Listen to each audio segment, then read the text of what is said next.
Welcome back, everybody, to 31 Days of Horror, and today we're taking a look at 1987's Specters. Yeah, this is directed by Marcello Avallone, who I've not seen anything else from before, but given that this film is part of a double feature of his films, it won't be my last. And yeah, it's a horror film clocking in at 92 minutes long. Stars the likes of John Randolph Pepper, who I've not seen anything else in terms of acting roles, but he was actually the second assistant director on The World According to Garp, which is a film we reviewed earlier this year, and Ghostbusters. Yeah, had a decent career in that regard, but he's more well known as a photographer than anything else. Also stars Trini Mickelson, who was also in Delirium, Photo of Gioia. Um, and then found Donald Pleasance, who we've talked about recently in I've forgotten the Devonsville Terror. That's it. Yeah, I'm not going to go through his filmography again. But other favourites that I didn't mention in that film review is likes of 1979 version of Dracula and The Monster Club. So a mysterious tomb is unearthed in the catacombs under Rome, the contents of which contain evidence of an ageless evil that may once have preyed on man. So this is another one I couldn't wholly recommend, as whether or not you enjoy this will entirely depend on how much tolerance you have for Italian nonsense and long stretches of not a great deal happening. That said, when this hits, it hits hard enough to be entertaining, while I overall vibed with the atmosphere and its plot. There are also a few enjoyable kills, the production is convincing, the score is really good, the cast is solid, it is generally well shot, and it is engaging throughout, warts and all.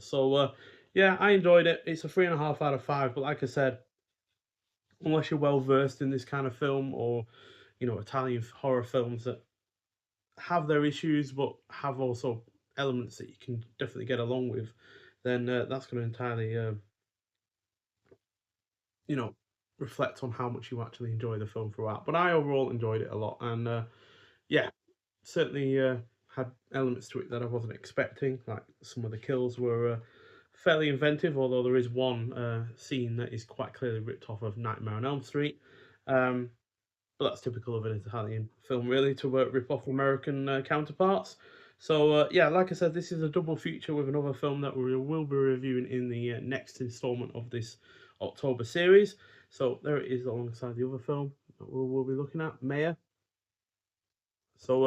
Yeah, in terms of Spectres, though, we have audio commentary with film historians Troy Howarth and Eugenio Coloni. Then we have Little Roman Ghosts that clocks in at 28 minutes long, and that's an interview with director co-writer Marcello Avallone. Then we have Paranormal Roman Activity that clocks at 27 minutes long. That's an interview with producer co-writer Maurizio Tedesco.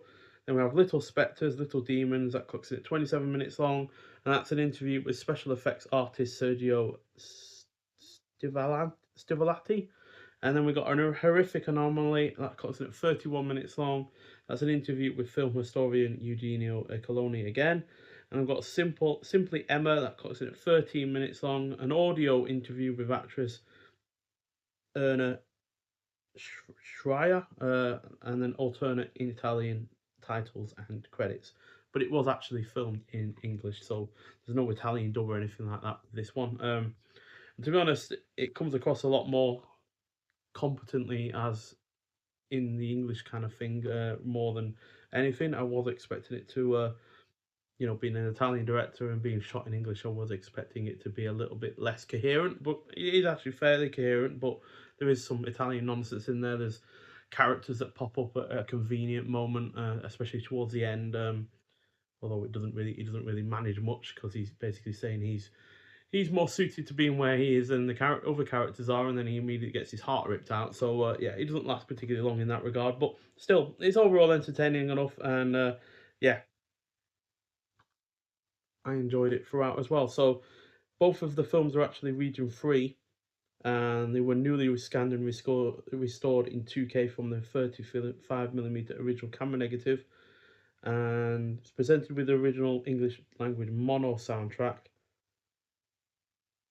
as well as their Italian language dub stereo soundtracks, although they are untranslated. So yeah, unless you speak Italian, you're not going to be able to watch that very much. And it does have English subtitles for the deaf or hard of hearing as well. So, yeah, overall, a solid release and a solid start to the release as well. Although whether or not Mayer is able to continue the quality of Specters or, you know, supersede it, we'll have to wait and see until the next installment of this series. But nonetheless, thank you for watching. If you have seen Specters before, I'd like to hear your thoughts on it. And I'll see you in the next one. Bye.